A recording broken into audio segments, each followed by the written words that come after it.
Subscribe to our YouTube channel and press the bell icon so that you never miss any video lesson from Rao's IAS Study Circle. Now we are also available on Telegram, so join our Telegram channel by clicking on the link that is available in the description below to get the latest updates from Rao's IAS Study Circle. Hello and welcome to the Daily News Simplified, an analysis of the Hindu newspaper from UPSC perspective. Today we will discuss the Delhi edition of the Hindu newspaper dated 21st June 2021, and the articles that we will discuss today are displayed on your screen. So let us start the discussion. Now this article on page number 6 basically talks about the India-Russia relations in the context of growing influence of China globally. Also, of late, Russia has been tilting towards the Chinese global vision, and that is a cause of concern for India because we have seen that the Indian foreign policy is now tilting towards United States of America, and as India is complying with the concept of quadrilateral security dialogue in the Indo-Pacific region. In this background, it has been highlighted that Russia has been uncritical of the Chinese global ambitions and its rising assertiveness and aggressiveness. And accordingly, Russia has refused to mediate between or comment upon the recent skirmishes that happened between India and China.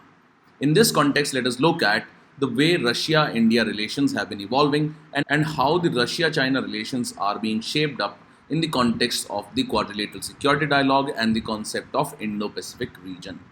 Now it has been said that Russia has been critical of the concept of Indo-Pacific and the quadrilateral security dialogue. And recently, the Russian foreign minister had termed the quadrilateral security dialogue as being the Asian NATO or the North Atlantic Treaty Organization. We all know that NATO or the North Atlantic Treaty Organization was formed during the Cold War, and this mainly was aimed at countering the communist camp that was led by the erstwhile USSR. And accordingly, the Russian foreign minister has termed the new quadrilateral security dialogue between India, United States of America, Japan and Australia as being an Asian NATO which aims at countering Russia as well as China. Further, Russia thinks that the quadrilateral and the Indo-Pacific conceptions are primarily an American initiative, and this initiative has been designed to contain both China as well as Russia. And as opposed to the concept of Indo-Pacific, Russia is in the favor of the concept of Asia-Pacific. So in this context, let us try and understand what is the difference between the conceptions of Asia-Pacific and the Indo-Pacific, and how are these two concepts different. Now the term Asia-Pacific simply relates to that part of Asia which lies in the Pacific Ocean. And it was an idea, or it is an idea, which is proposed and supported by Asia's Pacific powers, or those powers that share a border with the Pacific Ocean. And accordingly, the concept of Asia-Pacific includes three major constituents. These include Northeastern Asia, which can include China, North Korea, Japan, etc. Then there is Southeast Asia and Oceania, which includes Southwestern Pacific. However, it should be noted that India is not a part of this particular region. And this conception of Asia-Pacific was primarily an economic concept and was not a security concept. And accordingly, the most representative organization of this particular concept is the Asia-Pacific Economic Cooperation, of which India is not a part. And primarily, this Asia-Pacific concept centered around the economic cooperation, and it did not have any security related implications. So as you can see in this map, the area that is bound by this yellow dash line represents the Asia-Pacific, and it includes northeastern part of Asia, also Southeast Asia, and the islands of Oceania or the Western Pacific Ocean. However, the Indo-Pacific as a concept, on the other hand, is an integrated theater which combines both the Indian Ocean as well as the Pacific Ocean. And this is represented by the red dashed line that you can see in this particular map. And it includes the land masses that surround these two oceans. That is, the countries that surround both the Indian Ocean as well as the Pacific Ocean are part of this conception of Indo-Pacific. So basically, Indo-Pacific is a larger concept as compared to Asia-Pacific. Now this conception of Indo-Pacific region is seen by analysts as shifting of the geopolitics from the Atlantic Ocean towards the Indo-Pacific region. And it is an idea that captures the shift in power and influence from the West to the east. So it is basically both a strategic as well as economic concept. And this is because it includes important sea lanes of communications that connect the littoral countries of both these two oceans. And because the Indo-Pacific region mainly includes the maritime space, the Indo-Pacific is mainly associated with maritime security and cooperation. On the other hand, we have seen that the Asia-Pacific region mainly focuses on the economic cooperation. So basically, there is difference between the conception of both these ideas, that is Asia-Pacific and the Indo-Pacific. And you can clearly see it on the map that the area that is bounded by the yellow dash line basically includes the conception of Asia-Pacific region, which is primarily an economic cooperation concept, while the Indo-Pacific concept is a larger concept which can be seen to be covering the area that is included within this red dashed line, and it includes the littoral countries of Indian Ocean as well as Pacific Ocean.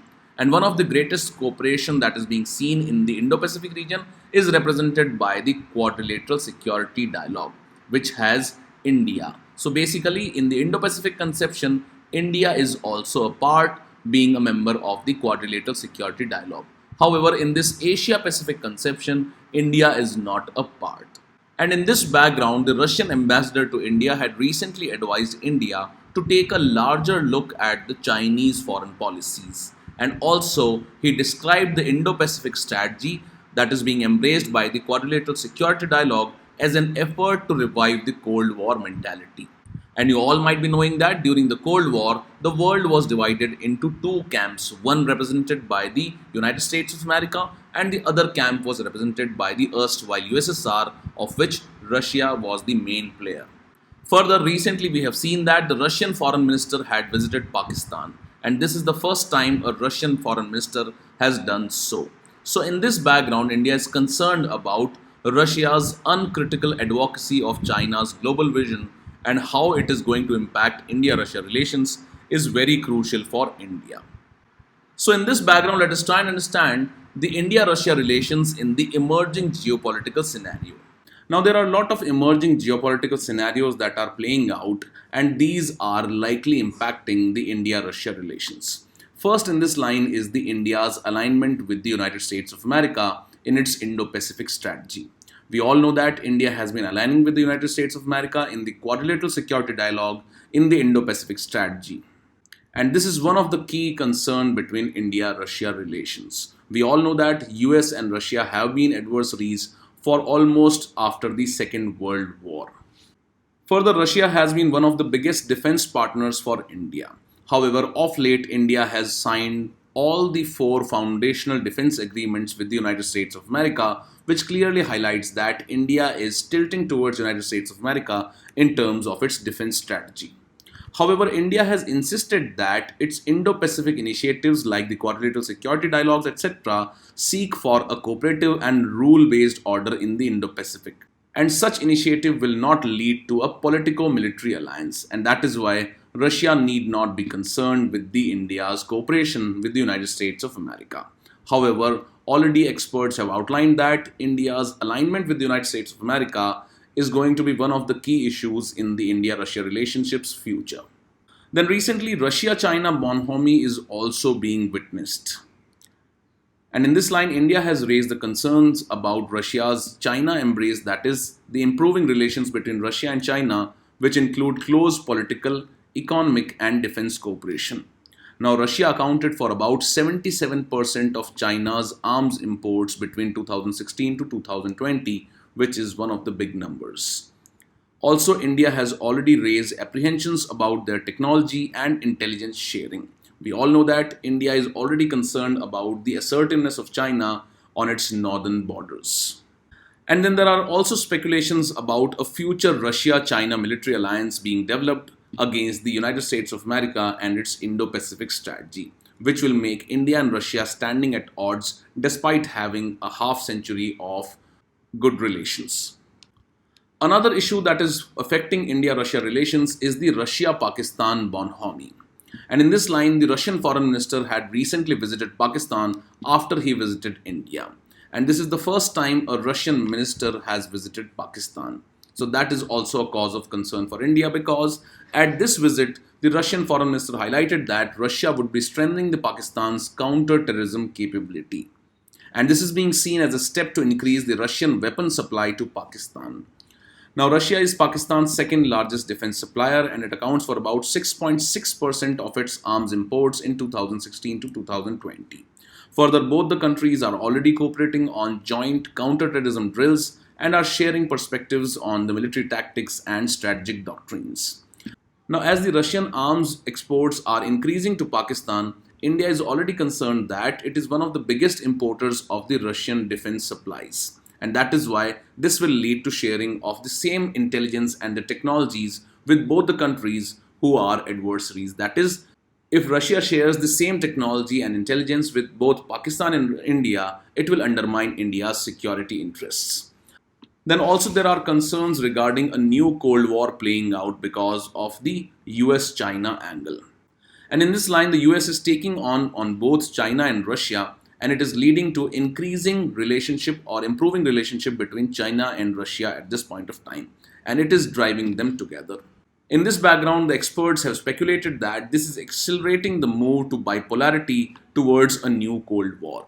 Now, you might all know that during the Cold War, the world was divided into two camps. One was led by the erstwhile USSR, and one was led by the United States of America. So a similar bipolarity is being witnessed because United States of America is clearly taking on China and Russia, and this is increasing the bipolarity in the geopolitics because of increasing or improving relationship between China and Russia on the one hand and United States of America on the other hand. So there are speculations that this might lead to buildup of military blocs on the same lines that were witnessed during the Cold War between the erstwhile USSR and the United States of America led camps. So now what are the concerns for India-Russia relationship in this background? Now, Russia had supplied 49% of India's arm imports between 2016 to 2020. Now, this share, although looks very high, however, this has been falling off late. And in this regard, the concerns have been raised by India regarding the potential technology secrets that can be shared with India's adversaries like Pakistan and China because of improving relationship between Russia and China and Pakistan. Further, India is concerned about the sanctions that can be imposed on India for importing defense equipments from Russia under the America's CAATSA law. And CAATSA law simply stands for Countering the America's Adversaries Through Sanctions Act, and it was passed under the Donald Trump's regime. And it seeks to impose sanctions on all those countries that are cooperating with the America's adversaries. And these include Iran, Russia, etc. And that is why India is concerned that there can be sanctions that can be imposed on India if it keeps on importing defense equipments from Russia. And clearly, this is one of the concerns in the imports of S-400 missile deal between India and Russia. Then another key issue in the India-Russia relations and why India-Russia relations need to be improved is the geography that is involved in the geopolitics. Now, looking at the geographical location of India, the Eurasian landmass to India's north is dominated by both Russia and China, as is clearly visible from this map. Because India shares its northern borders with China, and it also has increasing influence on the Eurasian countries. And besides this, the Central Asian countries, etc., are already under the influence of Russia. And for India to pursue its strategic and security interests in Central Asia, West Asia, and Afghanistan, it needs to have engagement with the region through the connectivity projects. And these will include the International North-South Transport Corridor, which can be seen in this map, and also improving the connectivity through the Chabahar port. And for improving India's strategic and security interests in the Central Asia, West Asia, and Afghanistan, India-Russia relations are key to it. So for pursuing these interests, India will have to effectively manage its relations with Russia. Now, as we have seen that India-Russia relations are witnessing challenges in the emerging geopolitical scenario. So in this background, the author says that the real strategic triangle that is going to remain in the maritime domain will mainly be dominated by India, US, and China. And in this background, the author has highlighted that Russia is yet to realize that it will gain immensely from the multilateralism that the Indo-Pacific seeks to promote. So basically, he has suggested that Russia should align with the multilateral point of view that has been projected in the conception of Indo-Pacific region. And at the same time, Russia has been cautioned that if it remains China's junior partner, it will undermine Russia's great power ambitions. Further, it is being said that Russia's foreign policy has a reflection of the Cold War mentality because Russia sees United States of America as its biggest rival. And this obsession of the Russian foreign policy makers of viewing China as a rival has largely impacted Russia's view of the India China relations. And that is why Russia has abstained from commenting on the border issue that happened between India and China in 2020. However, in this background, it is being said that India is interested in normalizing its relations both between the US and the Russia. That is, India wants to balance its geopolitical position between the two powers of United States of America and Russia. And also, India wants that Russia should not participate or coordinate in the South Asian policies along with China. That is, Russia should have a separate point of view regarding the issues that are happening in South Asia, and these views of Russia should not be influenced by what China is exactly trying to do in this region. With this, let's take up the next news article now. Now, these articles on page number 3 and page number 8 are both related to live-in relationships. And in the first article, the High Court has said that it will not interfere with the order to live in partner. Also, in the second article on page number 8, the Allahabad High Court has said that we are not against live-in relationship. In this background, let us understand what are the reasons for increasing trend of live-in relationship in India, and also what is the legal status of such live-in relationships. And some of the points that we discuss here can be important for us from General Studies paper 2 point of view in the topic social issues. Now, in India, we all know that marriage is seen as a sacred institution. And accordingly, if a man and woman, if they want to live together, they have to get themselves tied into the institution of marriage. And only then their living will be recognized by the society. Now, although the concept of marriage has existed for a long period of time, now it is being replaced by a new kind of social concept that is known as live-in partnership or live-in relationship. And the live-in relationship refers to a living arrangement in which an unmarried couple lives together in a long-term relationship that resembles a marriage. And this concept in India is fairly a new one. However, it is spreading rapidly across all the Indian cities and in various areas. So in this background, let us first understand what are the reasons for increasing trend of live-in relationship in India, and what are the societal changes that are being witnessed, and what are the ideas that are witnessing changes because of which the live-in relationships are increasing in India.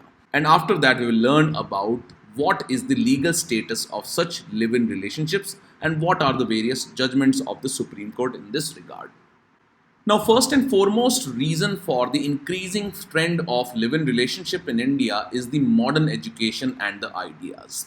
And modern education and ideas are emanating new kinds of values in the society, which include freedom, equality, autonomy, and individuality. And due to these concepts of freedom, equality, autonomy, and individuality, the couples are choosing to live in a live-in relationship, and they are not choosing marriage as against such kind of relationships. And one of the reasons for increasing trend in the live-in relationship is because of the issues that existed in the marriage as a system or marriage as an institution. Now, we all know that in marriage as an institution, the woman has to live in the house of the husband, and this is known as patrilocal residency. That is, woman who is marrying a man will have to live in the house of the husband. Second issue that existed with the institutionalized marriage system is that there was a lot of gender inequality in the division of labor in the house, or there was inequality in the domestic division of labor. And this was mainly because the household works were considered to be the duty of the wife. However, the man was supposed to earn outside.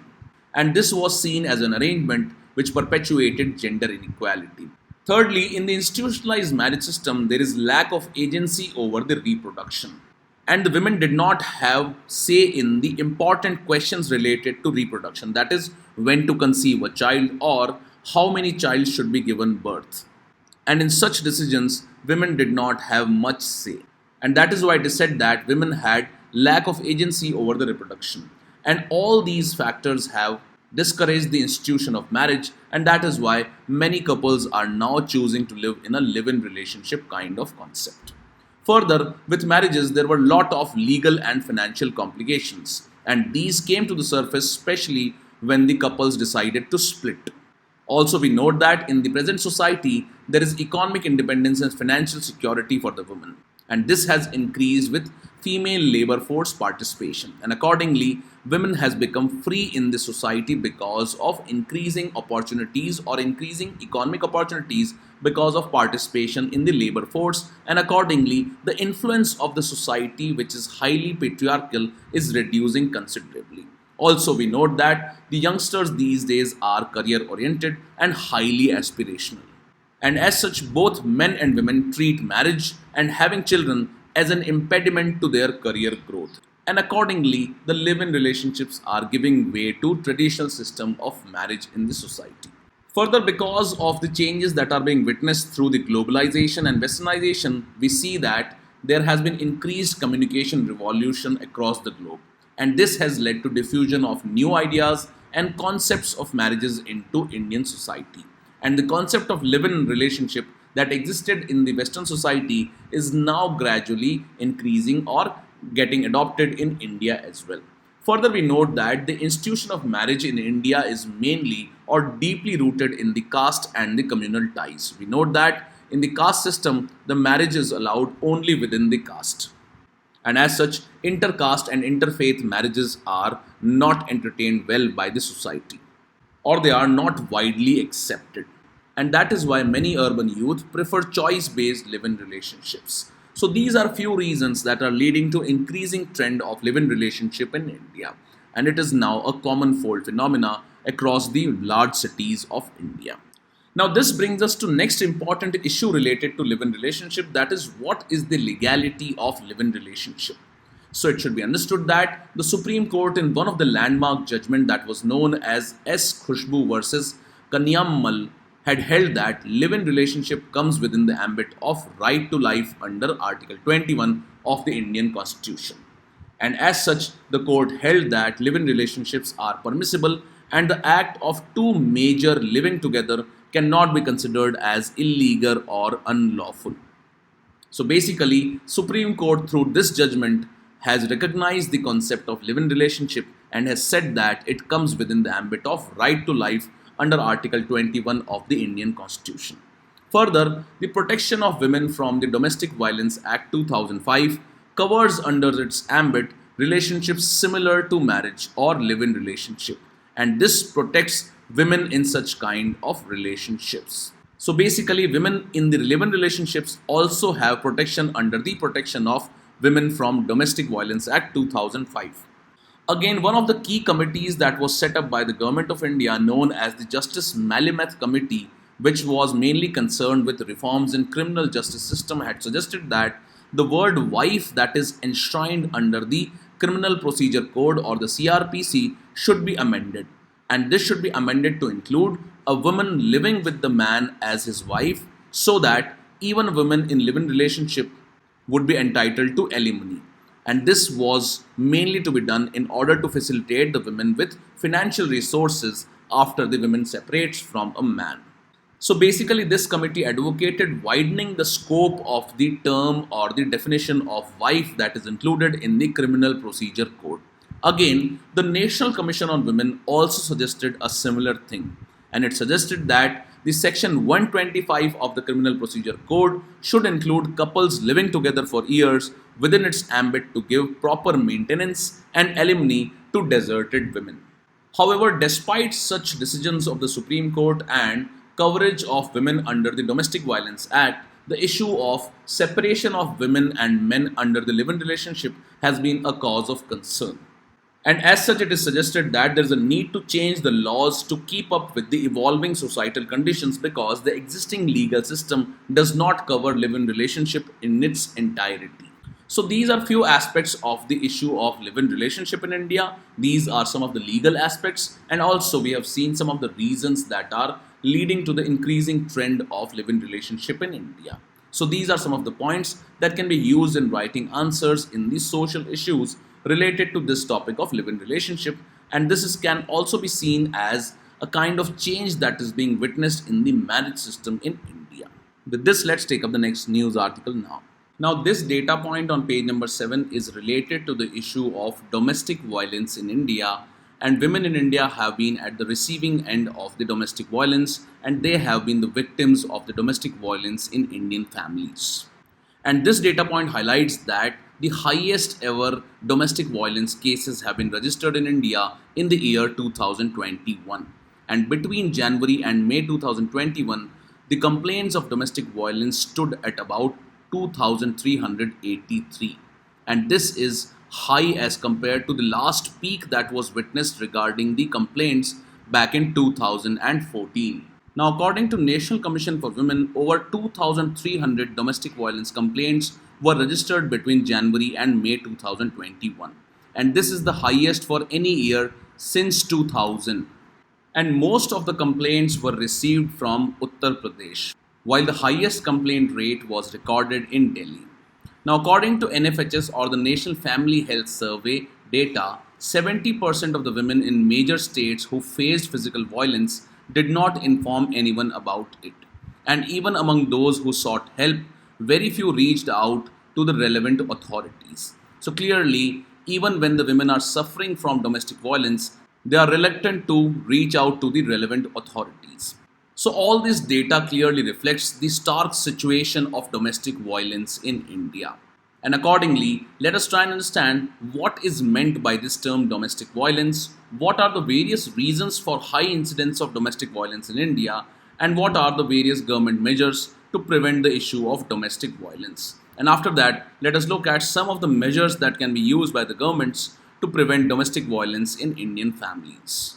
Now, domestic violence simply refers to abuse by one partner against another in an intimate relationship such as dating, marriage, cohabitation, or familial relationship. Now, although domestic violence can be both ways, that is, a man hurting a woman or women hurting a man in a relationship, however, in India, mostly the domestic violence cases are witnessed against women, or the victims of the domestic violence in India are women.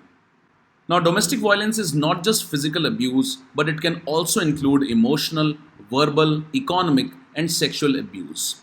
And as such, domestic violence is a clear violation of the fundamental right to live with dignity and of right to equality and equal protection of law guaranteed in the Indian Constitution, and it demands proper legal actions. Now, what are the reasons for increasing incidences of domestic violence in India? Let us look at some of these reasons. Now, one of the foremost reasons for increasing incidence of domestic violence in India is the patriarchal mindset. Now, patriarchy is basically a social system in which men hold the primary position, and women's position is considered as secondary and as a mere appendage to the male-centric system. And violence arises from such patriarchal notions of ownership over women's bodies, labor, reproductive rights, and the level of autonomy. Second reason for high incidence of domestic violence in India is the dowry system that exists in India. And various studies have found that there is a negative correlation between dowry amount and inter-domestic violence. That is, when the dowry is high, the incidence of domestic violence is low. However, when the dowry is low from the expectation of the family of the man, then the domestic violence is more prevalent. And according to World Economic Forum's Gender Gap Index, India ranks at 112. And because of the increasing expectation of dowry from the family of the women, there have been incidences of domestic violence in the Indian families. And dowry system is seen as one of the most important and primary reasons for the prevalence of domestic violence in Indian families. Third important factor that is leading to increasing incidences is the gender inequality. And the researches carried out in different parts of the world indicate that any social structure which treats women as fundamentally of less value than men is conducive to violence against women. Further, Indian society has seen erosion of joint family system, and because of this, there is reduced check on the spouse's violent behavior, and the nuclear families are witnessing more domestic violence as compared to the joint family systems. Further, there is lack of awareness among the women themselves about their rights. and lack of awareness of their own rights and a general social belief in women's subordination perpetuates a low self-image in the women themselves, and the women consider themselves to be inferior in status as compared to men. Further, stress is also considered as a cause of domestic violence. And the incidences of stress related domestic violence have increased considerably due to lockdowns that have been imposed during this pandemic. Other reasons for increasing incidences include poverty, alcoholism, unemployment, also, and all these issues contribute to violent behavior. Now, what are the various government measures to prevent the domestic violence in India? Firstly, back in 1983, the domestic violence was recognized as a specific criminal offence by the introduction of a section 498A into the Indian Penal Code. Further, the Dowry Prohibition Act of 1961 prohibits the giving or taking of dowry, and this is to ensure a change in the culture of dowry in India, and which is clearly associated with the incidences of violence in the households. And finally, as late as 2005, the Protection for Women from Domestic Violence Act was passed. However, despite such legal measures, the incidences of domestic violence have not decreased in India. And as such, there is a need for doing more than what is being done currently. And some of the measures that can be taken to prevent domestic violence can include gender sensitization. And the gender sensitization of all the stakeholders is an important component of effective responses to domestic violence. And it should form part of the curriculum of training of the police, judiciary, bureaucracy, policymakers, social workers, counselors, etc. Second important measure that can be taken is dissemination of information. This is because many women are still unable to escape the domestic violence because they are unaware of available legal services and agencies that are working related to the issue of domestic violence. And therefore, dissemination of information on the range of services available is very essential. Third important measure that is required is raising the public awareness regarding this issue. And it is important to generate public awareness on domestic violence as a violation of human rights. And accordingly, educational strategies that are aimed at changing attitudes, beliefs, and biases of law enforcers, the judiciary, and the citizens need to be developed and implemented properly. Then there is also a need for healthy relationship skill and inculcation of such kind of skills in the couples. And social emotional learning programs for youth and healthy relationship programs for couples should be promoted. And finally, economic empowerment of women is a very important component in reducing the issues or incidences of domestic violence. And this is because many women stay in destructive relationships because they will be homeless with their children if they leave the marriage. And the financial distribution after divorce needs to be more fair. And the policy changes that tend to help women financially, like raising the minimum wage, universal basic income, can make a difference in reducing the incidences of domestic violence and women empowerment, and especially economic empowerment of women. Now, we all know that Article 21 of our Constitution ensures the right to live with dignity for women. And as such, a comprehensive effort is required both at societal and government level to change the attitudes of patriarchy towards women. With this, let's take up the next news article now. This article on page number 8 is related to a pact that has been signed to conserve the rare turtle that is found in religious ponds in Assam. And this is in news because an MOU or Memorandum of Understanding has been signed between two green NGOs, the Assam State Zoo Cum Botanical Garden and the Kamrup District Administration for long-term conservation of the rare freshwater black soft-shelled turtle in Assam. Also, a Vision Document 2030 was launched, which will set in motion a plan to have an ecologically viable population of 1,000 adults of black soft-shelled turtle in Assam by 2030. And that is why let us try and understand some facts related to black soft-shelled turtle from our prelims examination perspective. So regarding this black soft-shelled turtle, you should note that it is a rare turtle species that is being bred in ponds of Assam's religious shrines. And India hosts about 28 species of turtles, of which 20 are found in Assam itself. Now, to learn more about the turtles, you can go through the Compass magazine of Environment and Ecology. Regarding the black soft-shelled turtle, you should note that it is critically endangered under the IUCN's Red List. And as far as the distribution of black soft-shelled turtle is concerned, It is a freshwater turtle, that is, it is found in fresh water and is found in both India and Bangladesh. And this species of turtle faces threats because of consumption of turtle meat and eggs, silt mining, encroachment of wetlands, and change in flooding patterns. And all these events have had a disastrous impact on the turtle population in the state of Assam, and accordingly, this MOU assumes importance. With this, we conclude today's discussion, and this is the question for the day.